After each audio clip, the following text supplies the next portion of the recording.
Papakita lang po. Next. So, ano po yung nakikita natin sa larawan? Pulubi. Pulubi. Ano pa yung nakikita? Ayan, ang limos. So, nakikita natin doon sa larawan. So, ano yung kadalasan natin nakikita? Or napapansin kapag may pulubi tayo nakikita?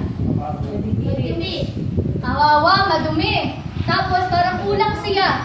Kulang sa financial, kaya nga siya nanlilimos dahil alam niya sa sarili niya na kulang siya. Wala siyang capability para mag-provide sa pangangailangan niya. Next po.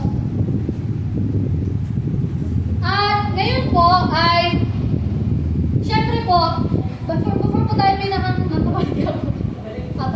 So ayan, before po tayo ano po yung ginagawa natin? So tayo po, kapag tayo po ay natudumihan, hindi ba? Kapag po tayo natudumihan, ano po yung ginagawa natin?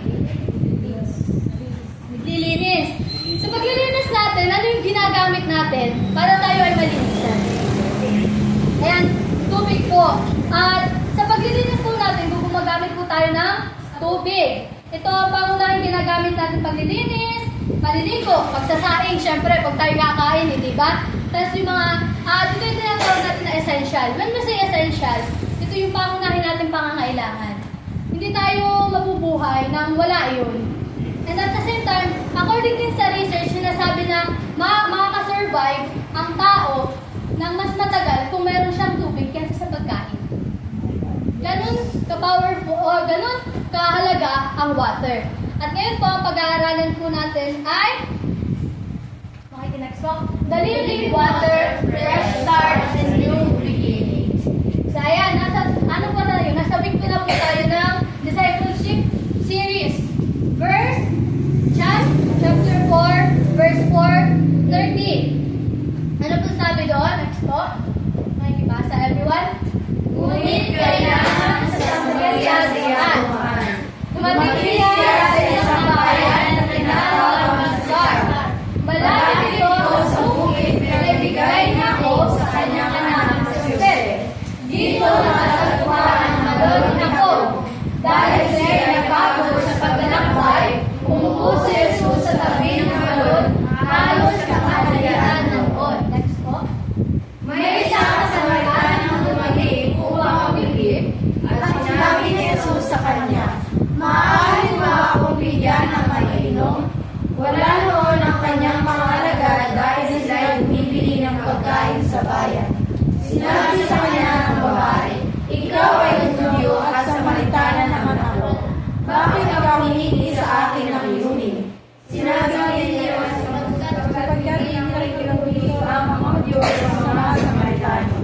At sumagot si Jesus, "Kung alam mo lamang ang kaloob ng Diyos at kung sino nito humihingi sa iyo ng inumin, ikaw ang hihingi sa kanya at bibigyan ka naman niya ng tubig na nagbibigay buhay." Nagsalita ang babae, "Ginoo, malalim ang kaloob ko at wala ka ng pangalan. Saan ka kukuha ng tubig na nagbibigay buhay? Ang balong ito ay pamana sa amin ng aming ninuno si Jacob. Dito siya uminom, gayon din ang kanyang mga anak at mga hayop. Higit ka ba sa kanya?" Sumagot si Jesus, "Ang bawat umiinom ng tubig na ito ay muling mauuhaw. Ngunit ang sinumang umiinom ng tubig na ibibigay ko sa kanya ay hindi niya muling mauuhaw kailanman. Ang tubig na ibibigay ko ay magiging batis sa loob niya at patuloy na bubukal at magbibigay sa kanya ng buhay na walang hanggan." Sinabi ng babae, "Ginoo, bigyan mo ako ng tubig na ito upang hindi ako uhaw. Hindi mo ikaw upang sumali ulit. Umuwi ka at sama mo rito ang iyong asawa." Wika ni Jesus, "Wala akong asawa," sagot ng babae. Sinabi ni Jesus, "Tama ang sinabi mo, wala kang asawa, sapagkat ang iyong naging asawa at ang pinakasama mo ngayon ay hindi mo asawa. Totoo nga ang sinabi mo." Sinabi ng babae, "Ginoo, isa ka propeta, hindi nga ba? Dito sa bundok na ito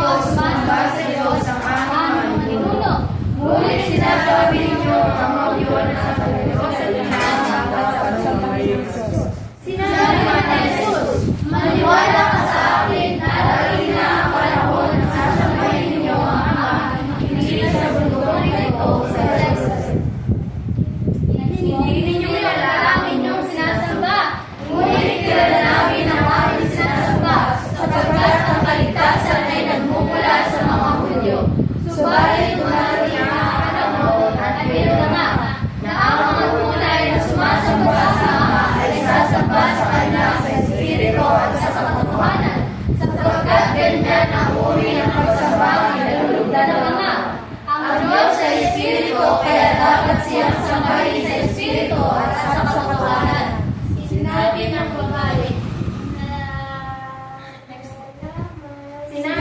babae na nalalaman ko ang darating ng Mesiyas, ang tinatawag na Kristo. Pagdating niya, siya ang magpapahayag sa amin ng lahat ng bagay.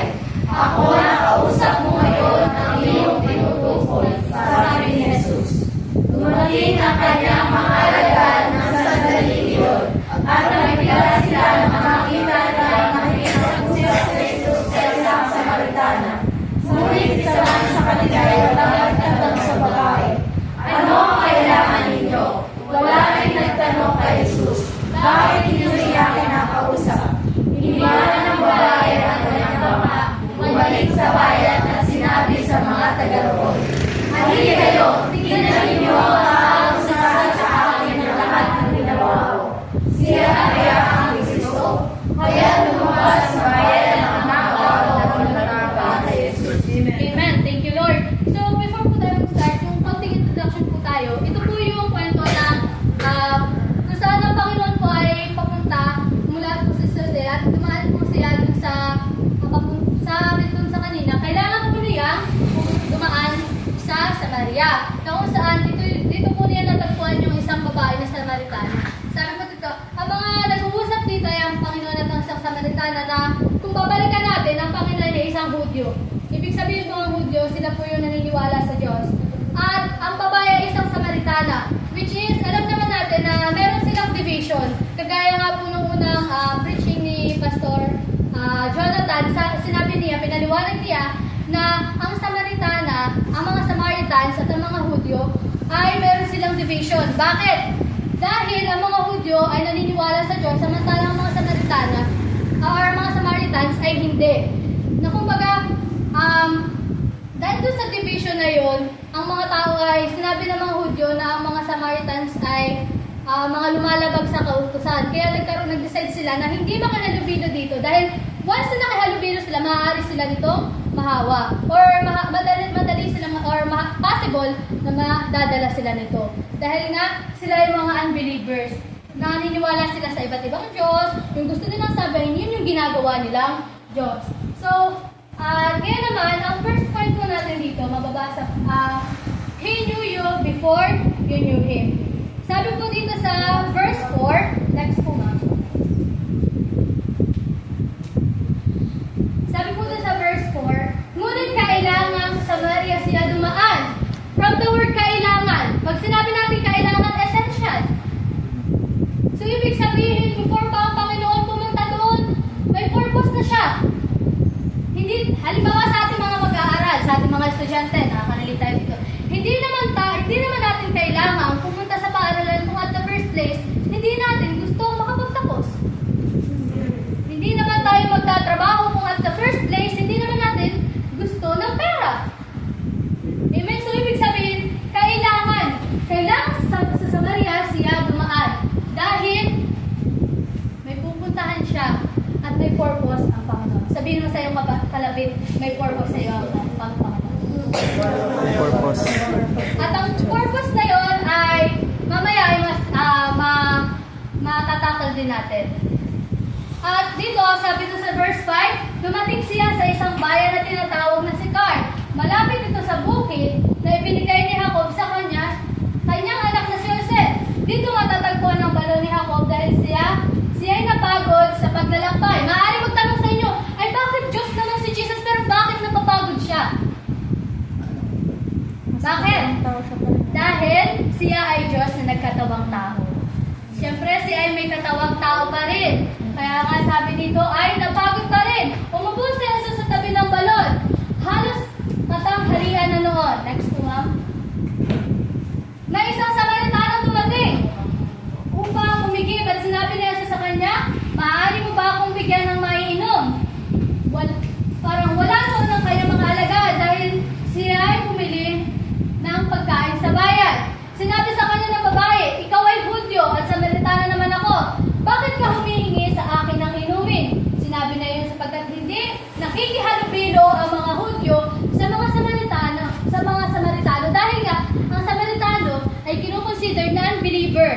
wala silang Diyos, or yung Diyos naman nila ay kumbaga ay tinatawag na Diyos-Diyosan. Hindi sila sa Panginoon mismo sumasamba, kundi sila ay, kung matipuhan man nila ay yung gawa sa kahoy, yung mga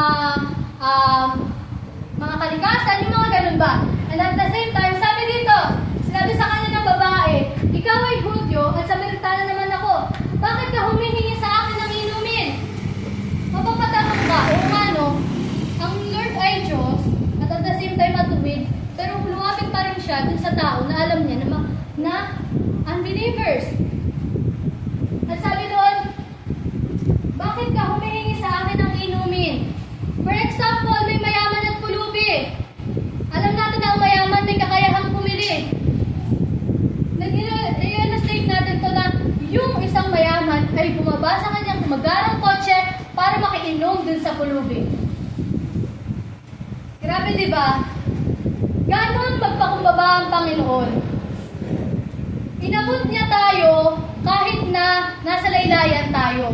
Kaya nga siya ay bumaba sa lupa para abutin tayo.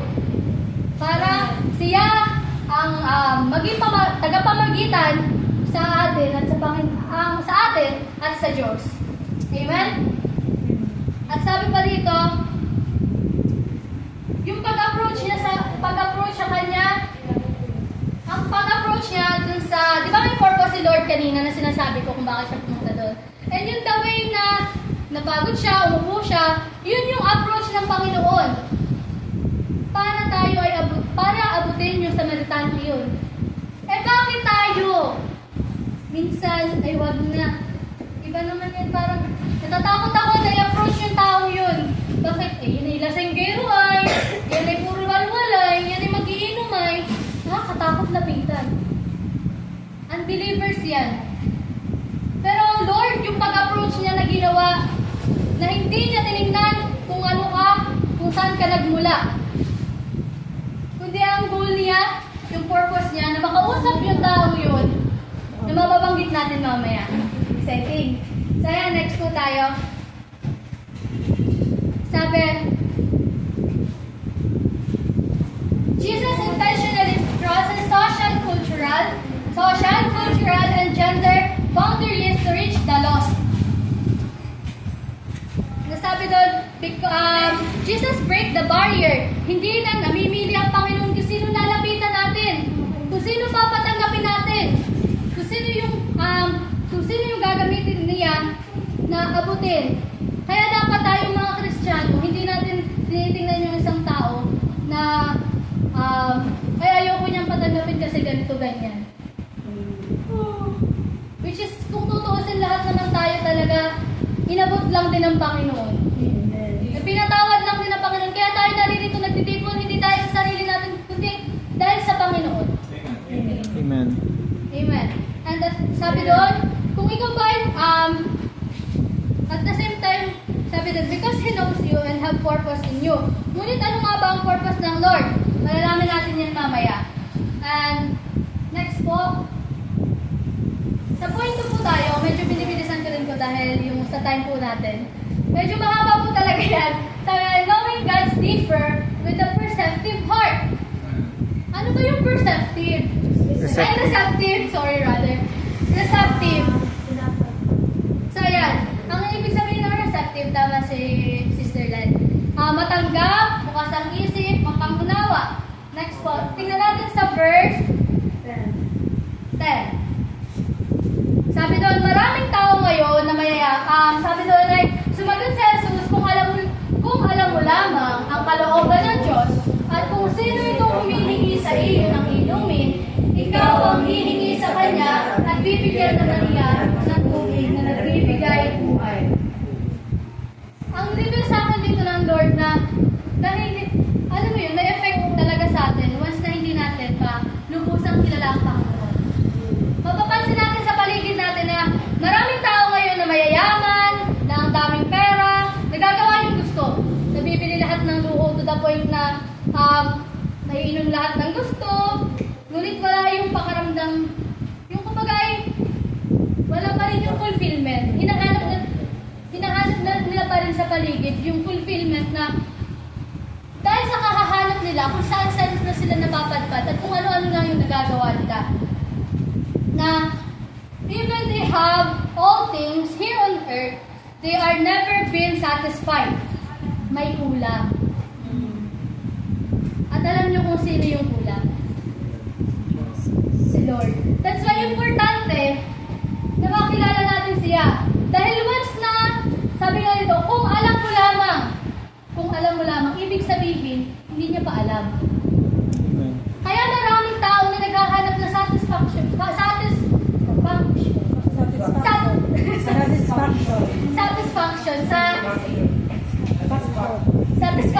sorry na lang po. Kaya maraming tao na nagsisik ng satisfaction sa mga bagay dahil at the first place, hindi nila alam kung ano na nga ba yung na-provide sa kanilang Lord. Hindi pa nila nararanasan or nauunawaan kung gaano sila minahal ng Lord. Na before pa sila i-create, na-provide na lahat ng Lord. Na once na naintindihan at naranasan natin yung pag-ibig ng Panginoon, hindi ka na maghahanap pa ng iba. Kumbaga, syempre sa tao, di ba? Kung alam natin na enough na yung bagay na yun, hindi na tayo maghahanap pa ng ibang bagay. Kung alam natin na ang Lord, or sa loved one, sabi natin minsan tayo ay, hindi na tayo mahanap ng iba. Kung satisfied na tayo sa Lord, magta-trust na tayo sa Lord, na ibibigay ng Lord in the right time, in the right place, lahat ng gusto natin. Lahat ng hinihiling natin. At alam natin na lahat ng yun ay na-provide na. All we need to do is to trust Him and obey Him. Importante po palagi ang pag-obey. Sabi pa doon, nagsalita ang babae, Ginoo, malalim ang balong ito at wala ka namang panalo. Saan ka kumuha ng tubig na nagbibigay buhay? Dahil hindi nga alam karamihan ng mga tao kung sino ang Panginoon, laging may tanong, ano ba yung kaya ng Diyos mo? Ano ba yung kakayahan? Dahil hindi nila kilala, hindi nila alam kung ano yung kakayahan ng Panginoon. Hindi nila alam kung ano yung pakiramdam na mayroong Panginoon. At ang palungo ko ay pamana pa sa amin ang aming ninunong si Jacob. Dito si Amrino, gayon din ang kanyang mga anak at mga hayop. Higit ka pa ba sa kanya?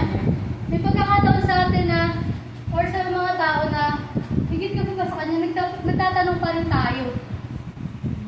Na kahit may punto, as me, kahit ako ay believers naman, minsan, Lord, kaya ko ba?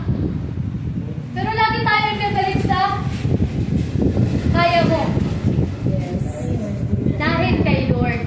Siyempre, at may mga sabi dito ay, saan ka kukuha ng tubig na nagbibigay buhay? Kumbaga ay, ang pinapakita dito na ang nagbibigay buhay ay ang Lord.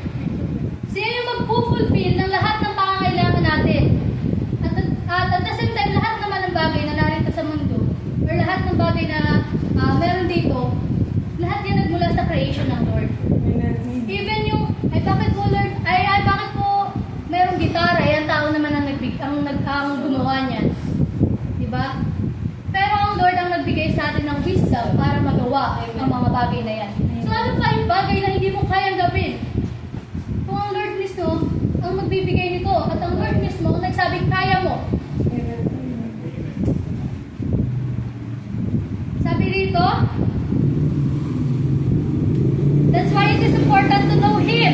Yung word na kung alam mo lang, sabi dito, dahil karamihan sa atin na hindi alam kung ano nga ba ang kalooban ng Panginoon para sa atin. Kung ano nga ba yung purpose niya sa atin. Kaya nagsisik tayo, ano nga ba yung purpose ko dito sa mundo?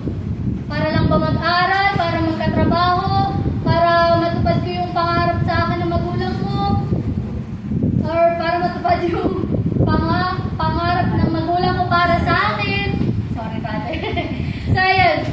Kung hindi natin lubusang naunawaan ng kanyang kadakilaan, ang kanyang pag-ibig, yung ginawa niya doon sa krus ng Kalbaryo, hindi mo ito ma-appreciate. Amen.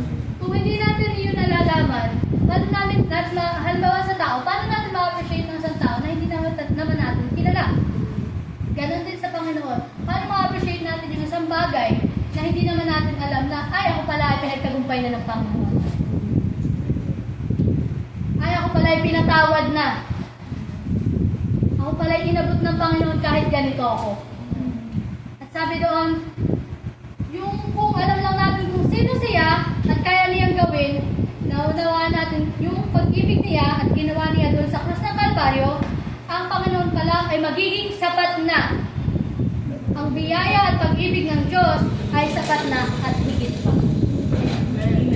Siya yung mag-fulfill ng lahat. Nandoon palagi yung safety, yung security, yung pangako ng Lord. Eh ano nga po yung kalooban ng Lord? Saan ko po ba yan makikita? Kanino ko po ba yan mahahanap? Sa Kanya. Through the Bible. Kaya hindi natin alam dahil hindi natin binubuklat yung Bible. Kaya hindi natin alam yung mga pangako niya. Ay, hindi ko alam kung ano yung mga sinasabi niya ay. Dahil hindi ka nagbubuklat ng Bible. Which is kapag nandito ka, nandito yung foundation mo, lahat ng question mo, lahat ng doubt mo, kung nagbasa ka nito, mawawala.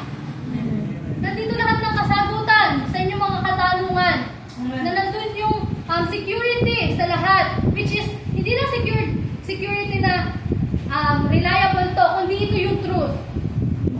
Kadamihan pa sa atin ay, kapag truth ay akala lang natin ay sabi-sabi lang ng tao, ang pinaka-foundation ng truth natin ay hindi ang sinasabi lang ng tao, kundi ang sinasabi ng Bible. Amen?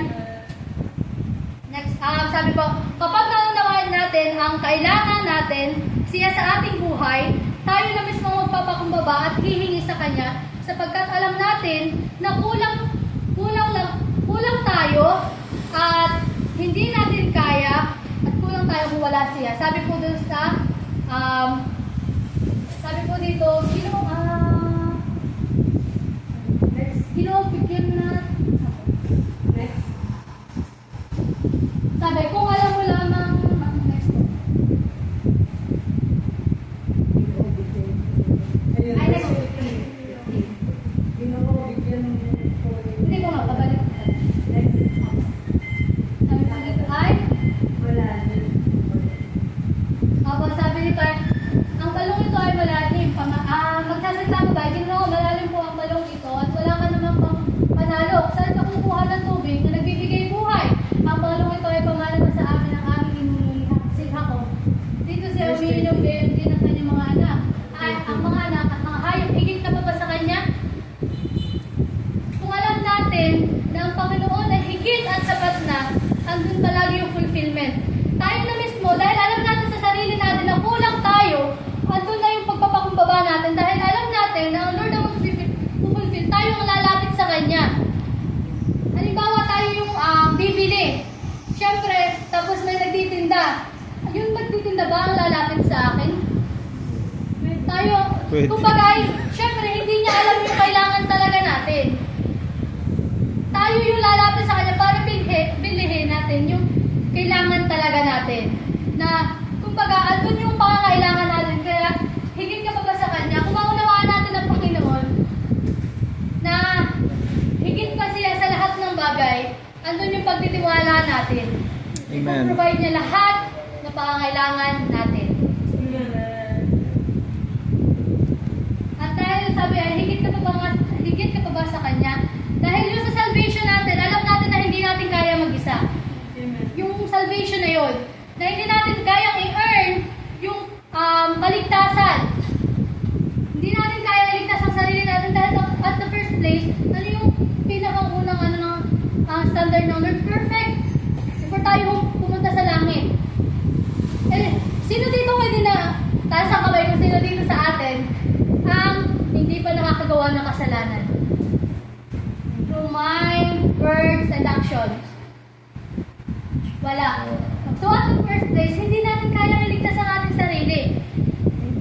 That's why, bumaba si Jesus para iligtas tayo. Para patawarin tayo sa ating mga kasalanan. Dahil alam niya na hindi natin kaya. Na kulang tayo. And yung salvation na binigay niya, free. Ang salvation ay hindi natin nakukuha kung hindi tayo mismo lalapit sa Kanya. Tatanggapin natin ito ng buong puso at paniniwalaan natin. Amen? Amen. Ang salvation na nandiyan, pero pag alam natin na higit ng Lord, tayo na mismo, nandun na yung fulfillment talaga. Next po.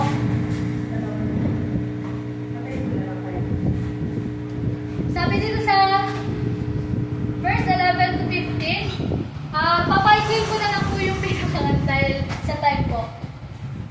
Doon sa verse 11 to 15, only Jesus can satisfy the soul deepest thirst. Dahil sabi dun sa 11, pakibasa po.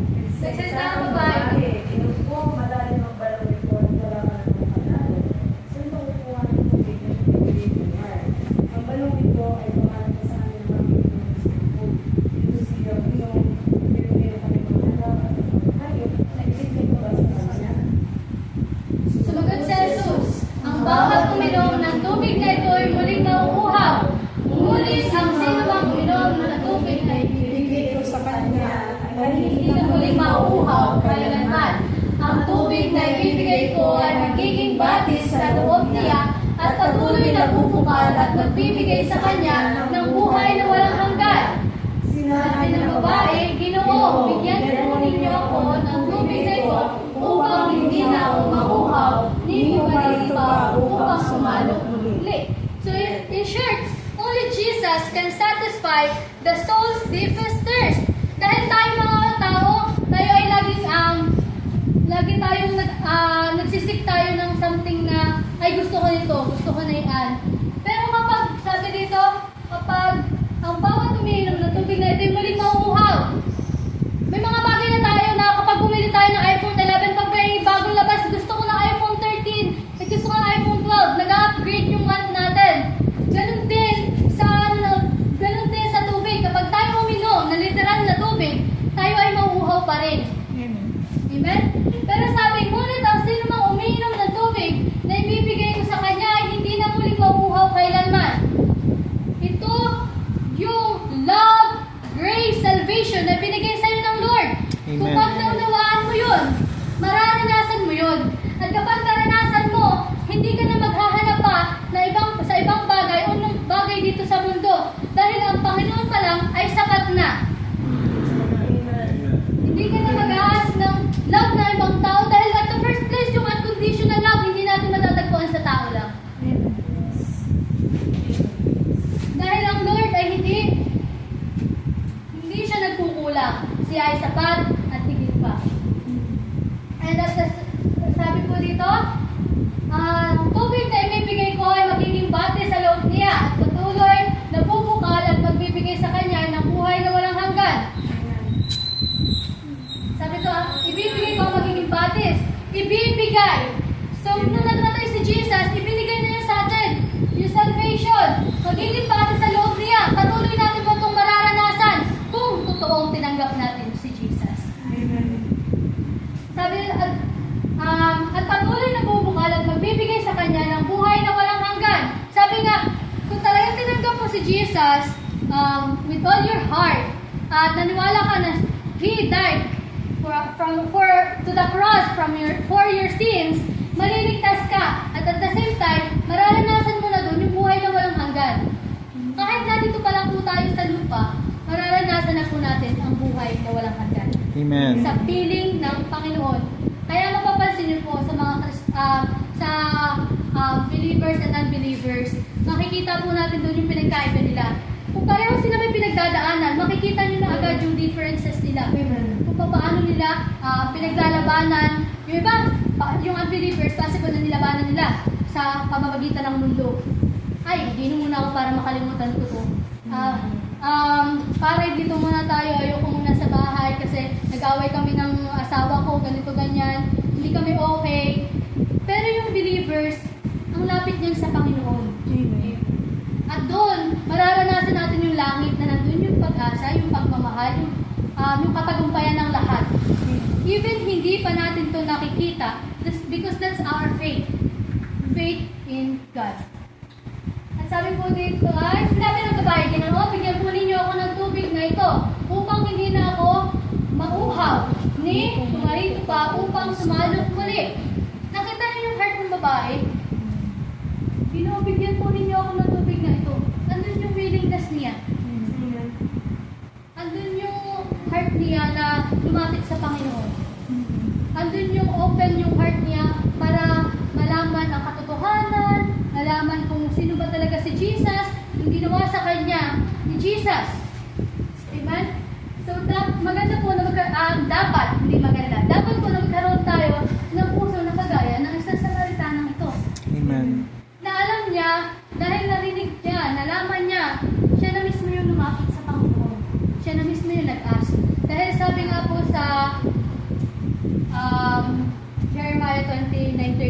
kapag nag-seek mo tayo, with all our heart, malalaman natin ang katotohanan. Ayun. Next po, ma'am. Punta na po tayo sa point 2. Knowing God deeper. Next na po. Ay. Next na po. Sabi, nothing in this world can fulfill you, only Jesus Christ.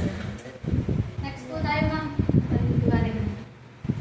Sabi, Romans 12:2, do not conform to the pattern of this world, but transform by renewing of your minds, then you will be able to test and approve what God's will is, His good, pleasing, and perfect will. Hindi tayo naghahanap ng comfort sa worldly things. Mag-renew tayo ng mind. Kung may pinagdadaanan tayo, hindi tayo kailangan na magpa-comfort sa world. Kundi, meron na tayong kakayahang i-rebuke ito. Renew our mind. Nasa atin na si Kristo. Meron na tayong power at authority na palayasin ito or mag-rebuke ng mga bagay na ito dahil God give us the power na meron siya. So next. Amen. Next po. Third, know God's deeper through daily experience. Mababasa po natin yan sa verse 18 to 19. Parang, ano ko na po ma'am, para hindi na pumaba. Sabi diyan, Jesus knows you, your past. Makikibalik ako po sa 18 pala. Sapagkat sabi dito, umuwi ka, isama mo dito ang iyong asawa, wika ni Jesus. Kung pa lang sa sinabi na umuwi ka at sinama mo dito ang iyong asawa, wika ni Jesus. First time pa lang silang mag-meet. Pero bakit alam na niya na merong asawa, yung babae? Diba? Nakakapagtaka. Halimbawa si Kuya Adrian nakita ko, dali mo dito yung iyong asawa. Kunwari may asawa si Kuya. Kunwari may asawa si Kuya Adrian. Tapos first meet pa namin, di pa namin magkakilala. Sasabihin ko na umuwi ka, disama mo rito ang iyong asawa. Di ba magtataka ka? Nakakapagtaka ka. Dahil at the first meet, sino tong taong to? Ngayon ko lang nakita pero alam na niya. Pero tingnan mo yung response ng babae. Wala akong asawa. Sagot ng babae. Sinabi na Jesus, tama ang sinabi mo wala akong asawa. Sapagkat di mo na yung naging asawa. At ang kinakasama mo ngayon ay hindi mo asawa. Ito nga ba ang sinabi mo? Sinabi ng babae, isa kang sakweta. Siyempre, unang encounter pa lang niya na alam niya sa sarili niya yun ay perform niya si Jesus, diba? Dahil yung Samaritano mismo ang experience yun. Pero yung malaman ng tao na yun, the first time niya lang na-encounter, that's also a miracle. Ngayon niya lang na-encounter, ngayon niya lang nakilala, pero alam niya. Because ang Lord, alam niya lahat ng bagay. Sabi nga, ang bilang niya yung hibla ng ating buhok. At kung mababasa natin sa previous verse, verse 3 ng John, kahit si Nathaniel na first time niya lang din na-encounter, ay alam niya na nakita na mismo niya, sabi doon sa verse na yun. Kaya nagtaka si Nathaniel, bakit niyo po ako kilala? Paano niyo nakita yung pinagdaanan or nangyari that day? Dahil si Jesus ay hindi lang tao. Alam niya ang lahat ng bagay, alam niya at kilala ka niya. Wala tayong may tatago sa kanya. Ganon, powerful ang ating Lord. Amen. And sabi dito, Jesus exposes the woman's past not to condemn but to redeem. Sabi dito ay, siyempre, sino nga naman ang hindi mahihiya mismo doon sa kausap niya na alam niya yung nangyari sa kanya. Na siya ay may 5 asawa, na siya ay yung pinakasama niya ngayon, ay hindi niya totally asawa. Siya na mismo ang mahihiya. Sinabi yun ng Panginoon, hindi dahil para i-condemn yung babae, kundi para mag-redeem o magbalik loob sa kanya. Sabi po sa Lucas 5:32, sabi, He will never judge you like people do. Hindi tayo i-judge ng Lord na kung paano tayo nakikita ng tao. Amen. At the first place, first place, kahit alam ng Lord na yung, di ba kung ang tinitingnan lang ng Lord yes yung ating past, yung ating mga nagawa, mapapansin natin lahat tayo ligwak na agad sa heaven. Kung ang Lord ay hindi mahabagin sa atin, kung ang Lord ay hindi tayo mahal, kung sa mga bagay na nagagawa natin, nagkakasala tayo, sa salita, sa isip, sa gawa, pero hindi tayo ginudge ng Lord. Bagkus, binigyan niya pa tayo ng pag-asa. Bagkus, binigyan niya pa tayo ng pag-asa na magbalik loob sa Kanya, na malaman ang katotohanan at makilala siya, magkaroon ng buhay na walang hanggan. And next po tayo. Ayan, sabi sa Lucas 5:32, hindi ako naparito upang tawagin ang mga makatuwid, kundi ang mga makasalanan upang sila'y magsisi. Ikaw ba yung tao na ay, uy, yan, ganito ganyan. Ganito ganyan. Christian tayo, dapat hindi tayo ganun, ha? Tayo ay reflection ni Jesus. Kagaya ng ginawa ni Jesus, hindi niya kinondemn, kundi pinakilala niya at sinabi niya yung truth. Hindi kita huhusgahan, anak. Kahit madumi ka pa, or kahit may nagawa ka na hindi maganda, mahal kita. Hindi kita tatalikuran. Dahil yun yung pangako ng Lord. Amen. Yun yung truth na panghawakan natin. Hindi yung sinasabi ng ibang tao, kundi yung sinasabi ng Panginoon. Yung identity ng natin sa Panginoon at hindi sa sinasabi ng tao. Next po tayo sabi po sa verse 20-30, dito sa bundok na ito, sumamba sa Diyos ang aming mga ninuno. Ngunit sinabi ninyo, mga Hudyo, sinasabi ninyo, mga Hudyo, na sa Jerusalem lamang dapat sambahin ang Diyos. Sinabi naman ni Jesus, maniwala ka sa akin, darating na ang panahon na sasambahin ninyo ang Ama, hindi na sa bundok na ito o sa Jerusalem. Dahil at the first place, nung nireceive natin si Jesus, we have the Holy Spirit na binigay sa atin ng Diyos. Na iyon yung nagiging dahilan kung bakit tayo nakakapag-worship. Kung bakit tayo narito, kung bakit tayo nakakalapit sa Diyos. Yun ay dahil sa Holy Spirit. Hindi na natin kailangan na mag-alay pa ng pinakamalaki na tupa, pinakamalinis na hayop para lamang mapatawad tayo sa ating mga kasalanan. Hindi na natin kailangan pumunta sa bundok para i-worship siya. Dahil nasa sa atin na siya. With the Holy Spirit na ginagamit natin para i-worship siya, dun pa lang blessed na tayo dahil hindi na natin kailangan pumunta pa sa kahit na saan or kahit na hindi na natin kailangan na mag-alay pa ng kahit na ano sapagkat si Jesus pa lang, yung ginawa pa lang ni Jesus doon sa krus ng Kalbaryo, na binigyan tayo ng panibagong buhay, ng panibagong identity, at pinatawad tayo sa ating mga kasalanan, na sapat at higit, sabi sa Hebrew 10:10, sabi doon na sapat, minsanan at sapat ng pag-aalay ng buhay. At kapag nanampalataya doon yung Holy Spirit na pupunta sa atin, na doon tayo makakapag-worship sa Panginoon. Kahit hindi na natin kailangan na pumunta sa kahit na saan. Next po. Sabi po ay, sinabi ng babae, Ginoo, isa kang propeta. Hindi nga ba? Dito sa bundok na ito, sumasamba sa Diyos ang aming mga ninuno. Ngunit sinabi ninyo mga Hudyo na sa Jerusalem lamang dapat sambahin ng Diyos. Noon, sa Jerusalem lang dahil iyon yung banal na lugar. Doon lang talaga nag-worship yung mga tao. Yung dating pinrich ni Pastor Hannah dun sa Tabernakulo, dun lang. And at the same time, kailangan pa natin na meron yung tatlong parang section.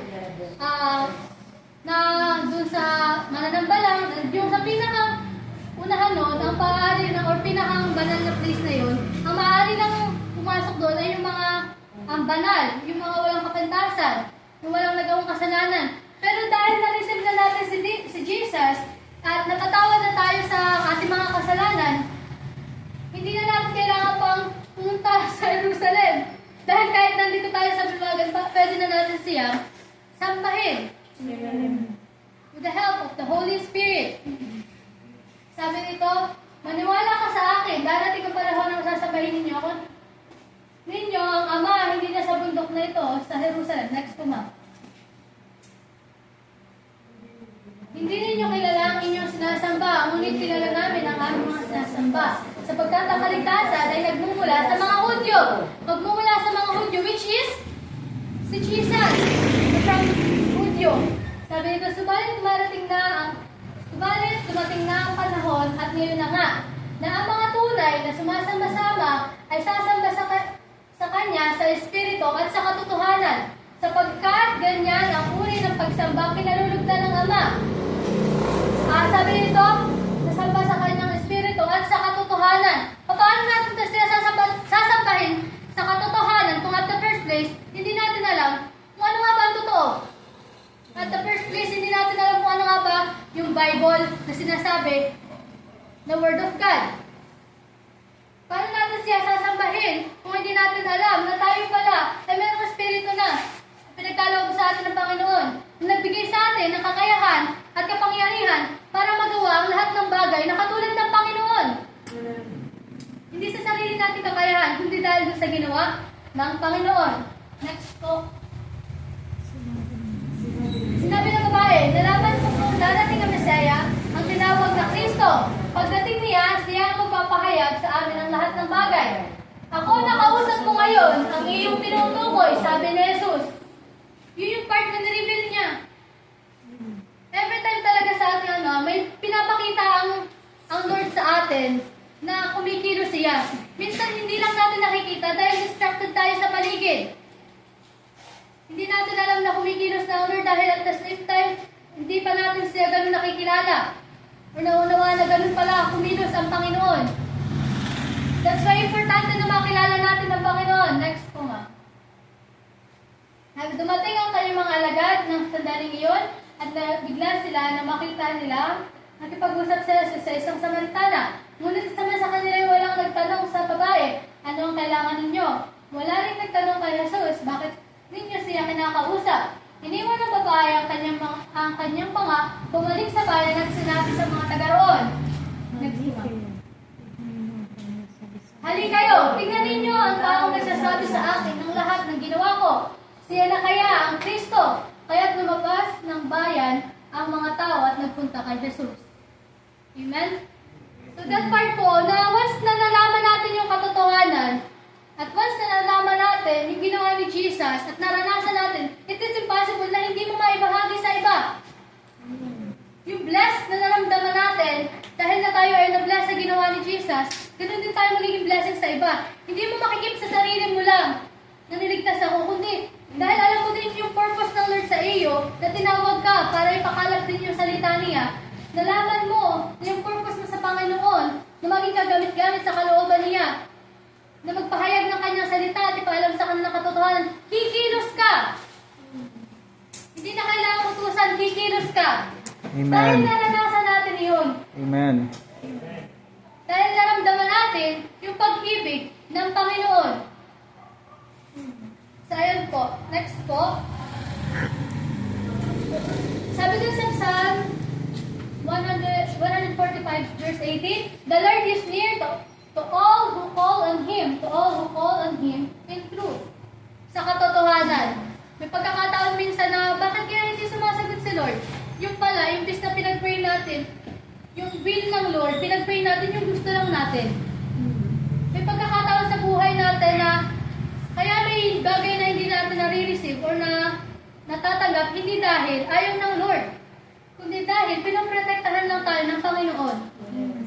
At laging truth ang panghawakan, hindi ang sarili natin. Laging kalaban natin sa pagsunod sa Panginoon ay yung sarili nating katotohanan. Yung sarili nating kaalaman.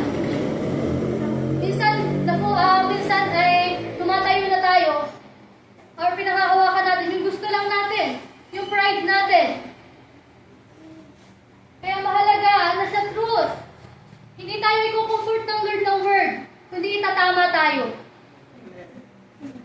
Hindi tayo, kaya mababasa natin dito, may pagkakataon talaga na kahit ako nagbabasa ako na nararamdaman ko na parang, aray ko Lord, parang ako yata to. Pero alam niyo yun, dun sa bagay na yun, makikilala natin si Lord. At sa pagkilala natin sa Kanya, unti-unti tayong nababago na hindi natin nalalaman. Dahil siya lang yung may kakayahan na magpabago sa atin, hindi yung ating sarili. Next po, ma'am. Next po.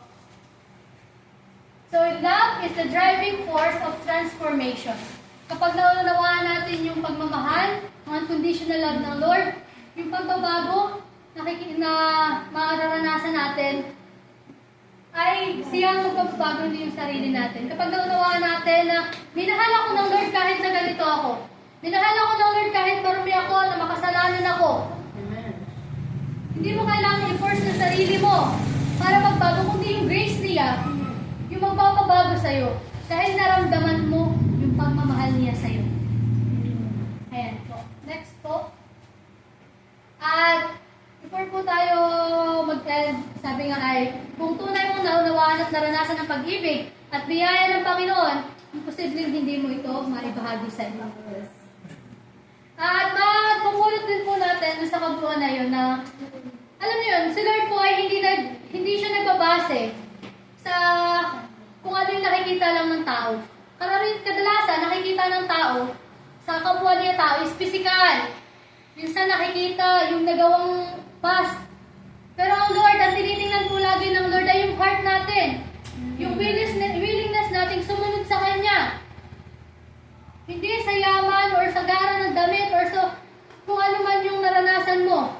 Kundi yung willingness na magpaturo sa Kanya at yung willingness na sumunod sa kalooban niya. Sabi nga dito ay, it's not where you came or what you've done. It's all about your heart and willingness to follow Him. And sabi din po dito ay, may pagkakataon sa past tayo na nagdedepend tayo sa sarili lang natin. Lord, ganito ako. Kaya nahihirapan tayo lumapit kasi nakukulong tayo sa past, sa mga nagawa natin. But mahihina tayo dahil hindi natin alam kung ano gagawin natin. Pero sabi dito, hindi mo kailangang magkunwaring malakas sa harapan niya. Kailangan niya ay maging totoo ka sa Kanya at magtiwala. Dahil hindi ka ina-judge ng Lord. Hindi mo kailangan na magkunwari na malakas ka sa harapan niya. Kundi ang kailangan niya, ang iyong puso na sumunod sa Kanya. Hindi po. At ang points po natin ay, He knew you before He knew Him. Knowing God's deeper with perceptive heart and know God's deeper through daily experiences. And ito na po tayo nagkakapos sa ito. Dinayaan po ang bawat isa na tumayo. Nasa Lord.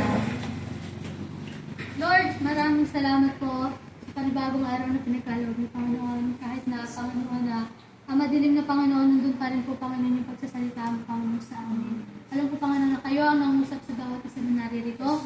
At alam po Panginoon na hindi kayo bumabase sa nagawa, sa kung sino sila dito sa mundo, kundi yung puso nila Panginoon na bukas na matuto at magpatama sa inyo Panginoon. Sa corrections and sa pagmamahal niyo Panginoon sa kanya, sa amin, na hindi tumitingin Panginoon sa mga nagawa namin. Maraming salamat O Lord na palagi pa namin Panginoon panghawakan ng inyong identity na hindi tumitingin sa ibang sa sinasabi ng iba kundi sa inyong kadakilan O Lord. Maraming salamat O Lord. Gayon din po ay kayo po patuloy na mag-iingat sa amin Panginoon. Lahat ng narinig namin Panginoon na ayon sa inyong salita, hindi lang namin basta narinig kundi natanong sa aming puso at isipan. At maging kagaya po ninyo kami na kung saan na hindi tumitingin Panginoon sa ginagawa ng tao Panginoon, kundi makita namin Panginoon yung kalooban ko, yung purpose mo sa kanila Panginoon, na makita yung kanilang puso na handa kang tanggapin Panginoon, malaman yung katotohanan na ayon sa inyong salita Panginoon at pangako.